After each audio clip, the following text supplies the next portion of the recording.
Wow, I can hardly wait to go back to Door County. So many wonderful people, so many wonderful places and shops, and such great food. Look at what we found in Door County. It's called the Corsica Loaf, and you can only find it one place in the whole wide world, and it's right in Door County at the Door County Bakery. Don and his wife are lovely people. Check out how they do this and what this bread is and why it's so special. Wow.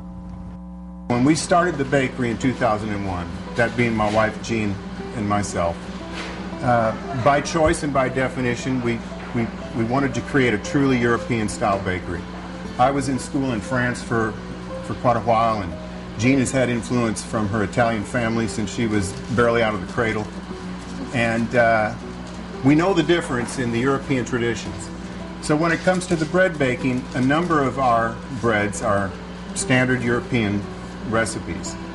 Along the way, we've added in our own influence, and hence comes to creation this product that we named Corsica Loaf, giving it a European name, because what it is, Amy, is a true combination of influence from the French bread baking traditions and the Italian.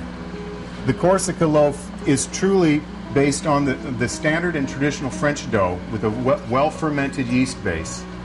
And from there, I brought in the Mediterranean influence with the sesame seeds, and I'm literally baking this bread in a bath of our own blend of olive oils at around 500 degrees, a very high temperature.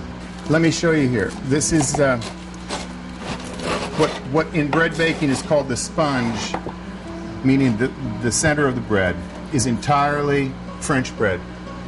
This is the same dough as our French country round or the baguette. All right?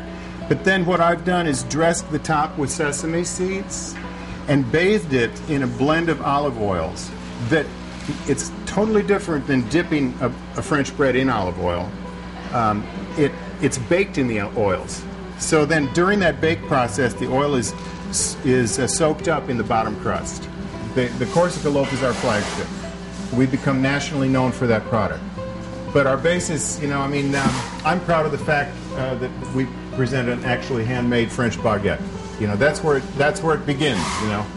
And so these are traditional breads with the French country rounds, a European-style whole grain wheat, the sourdough, 2 different types of rye breads.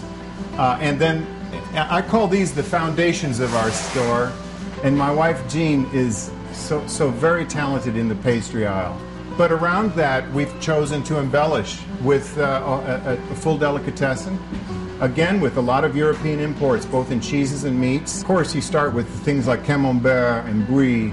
We have a number of goat cheeses from France. We have some beautiful Goudas. Actually, we have over 100 different varieties of cheese. And I would say we also feature a number of Wisconsin artisan cheese, but probably 80% are imported from Europe. Wines, we have nearly 250 different labels of wines. And we've aspired to create not only a breadth in varietals, but depth in pricing. We have a beautiful luncheon room, breakfast and lunches.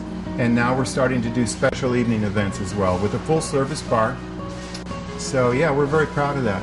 I truly feel that we're unique in the industry. And I will say that the heart of my pride comes from, quite frankly, genuine European, either visitors or immigrants who will come. I've had Germans, French, Italians take my hand and say, "Donaldo, you're making it the way it was made when I was a child in Europe." That makes me weep.